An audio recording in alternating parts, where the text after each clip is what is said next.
కడప జిల్లా కమలాపురం నియోజకవర్గంలో మైనర్ బాలికపై అత్యాచార ప్రయత్నం కేసులో నిందితుడు పల్లా వెంకట విద్య కిరణ్ కు కడప జిల్లా పీఓసీఎస్ఓ కోర్టు 20 సంవత్సరాల కఠిన కారాగార శిక్ష మరియు 5,000 రూపాయల జరిమానా విధించింది.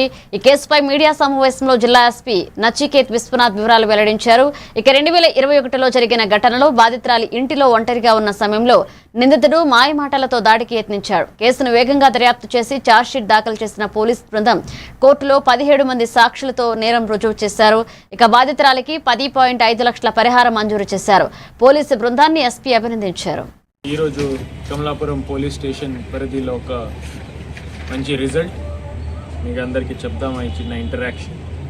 ఈరోజు POCSO code 156/22 case number crime number 118/21 rape and POCSO case ఇది. దీంట్లో ఒక accused Palla Venkata Vidya Kiran alias P Kiran Kumar, age 35 years. ఆయన resident of Meerapuram village, Kamalapuram mandal. ఆయనకి 20 ఇయర్స్ ఈరోజు శిక్ష పడింది. 20 ఇయర్ ఇది పాక్సో కోర్ట్ కన్విక్షన్ ఇచ్చి అన్న 20 ఇయర్స్ లైఫ్ ఇంప్రిజన్మెంట్ ఇవ్వడం జరిగింది. అలాగే ఆనరబుల్ కోర్ట్ డిస్ట్రిక్ట్ కలెక్టర్ గారికి 10,50,000 ఆ ఫ్యామిలీకి కంపెన్సేషన్ ఇవ్వమని ఆర్డర్ ఇచ్చింది.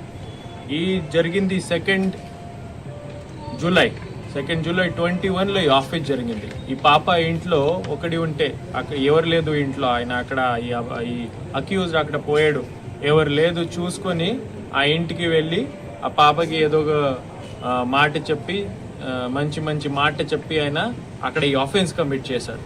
అక్కడ నుంచి ఇమీడియట్లీగా కేసు రిజిస్టర్ చేయడం జరిగింది.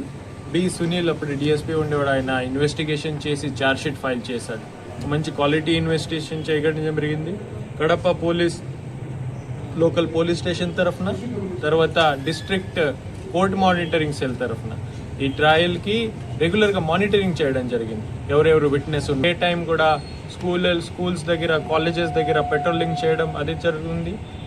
చాలా మంది కొత్త డ్రోన్స్ కడప పోలీస్ ప్రొక్యూర్ చేసి ఉన్నారు. ఆ డ్రోన్స్ అన్ని చోట్ల తిరుగుతున్నాయి. స్పెషల్లీ బజార్ ఏరియాలో, క్రౌడెడ్ ఏరియాలో, స్కూల్ కాలేజ్